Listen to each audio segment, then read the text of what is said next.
Так, саламаттык сактоо министрлигине сурап, биз жыл сайын расмий түрдө 150 миллион доллардан ашык каражатка биз дары дармекти чет өлкөлөрдөн импорттоп келет экенбиз да.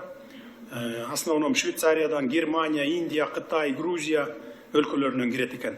Ушул боюнча сиздин кандай пландарыңыздар бар келечекте? Эми сиз жакында эле министр болуп келдиңиз, бирок мен мурдакы министрлерге да 2 жылдан бери айтып келатам, өзүбүздө фармацевтикалык каражаттарды чыгара турган завод, фабрикаларды ачкыла, мүмкүнчүлүк түзүп бергиле деп.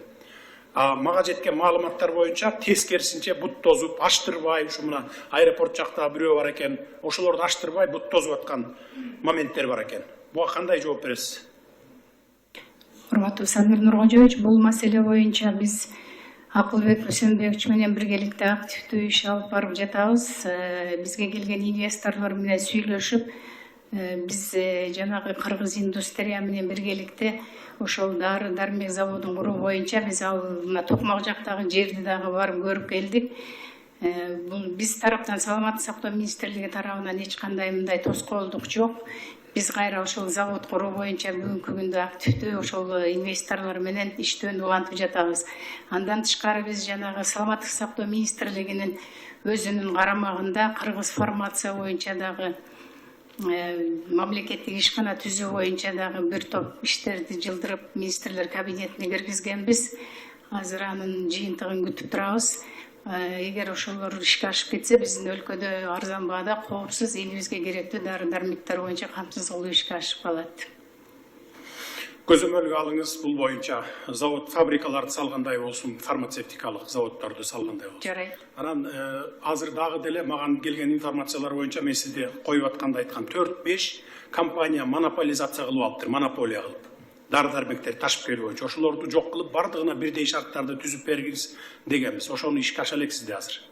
Дагы деле ошол монополия кылып алгандар отурат да. Урматтуу Садыр Нуркожоевич, бул боюнча ошол жанагы ошол дары дармектер департаментинин өзүндө иштеген кызматкерлер боюнча да иликтөө иштери жүргүзүлүп атат. Фарм компаниялар менен алардын байланышы жок. Бул боюнча дагы карап атабыз. Ал боюнча сизге ошондой келаткан жылда маалыматты толук Караңыз, беребиз. бардыгына бирдей шарт түзүп бериш керек. Ошол көп компаниялар ташса, монополия жок болсо, дары дармектерди арзан болот да, элге жардам болот. Жарайт. Дагы бир суроо сизге. Республикалык клиникалык инфекциялык оорукананын бая салуу боюнча биз 27 миллион долларлык бир проектти жүрүп атат да. Бул андан сырткары Бишкек шаарынын медициналык тез жардам мамлекеттик балдар ооруканасын реконструкциялоо боюнча 30 миллиондук долбоорлорубуз бар болчу. Качан ишке ашат ушул? Садыр Нуркожоевич, бул боюнча бул жана республикалык клиникалык жугуштоорлор боюнча сиз айткандай 27 миллион бул кредит долларлык проект. 2021 жылдын 31 декабрында бул министрлер кабинетинин тарабынан чечим менен жактырылган. Андан кийин бул проект токтоп калган экен. Инвесторлор ноябрь айынын ортосунда мага келишти. Бүгүнкү күндө активдүү иш жүрүп атат. Биз жогорку кеңештин эл аралык коргонуу, коопсуздук жана миграция комитетинен, социалдык саясат комитетинен, бюджет, экономика жана фискалдык саясат комитеттерине кароого киргиздик. Андан кийин да бир нече комитеттерге киргенден кийин биз бул иш активдүү жүрүп атат жугуштоорлор боюнча. Ал эми 3-чү балдар ооруканасы боюнча бүгүнкү күндө жумуштар жүрүп жатат. Ошону менен бирге эле бизде Германия өнүктүрүү банкы тарабынан дагы перинаталдык борбор коргогучка каршы ооруканалардын курулуштары бүттү. Ош жана Таластыкы эми башталат. Болжол менен ушул эки долбоорду качан ишке киргизесиз? Ошону айтыңызчы. Сиздин болжол менен. Биз жогорку кеңештен да сураналы, тез өткөрүп. Эми боюнча жогорку кеңештен ошол комитеттерден өткөрүп берсе эле, биз кайра министрлер кабинетине киргизебиз, анан ратификациядан өткөрсөк эле болот. Жогорку кеңештен Акылбек Өсөнбекович контролго алып койсоңуздар, өкмөт мүчөлөрү, кабинет министрлеринин мүчөлүгү көзөмөлгө алгылачы. Ким? Эдил мырза.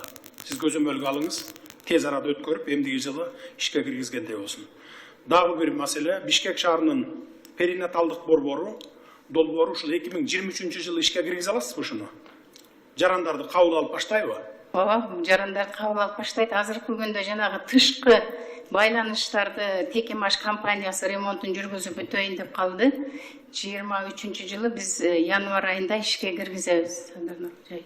Январ айында киргизесиңер. Январ айында Уже кабыл ала баштайсыздар. кабыл ала баштайбыз. Жакшы экен, аракет кылыңыздар.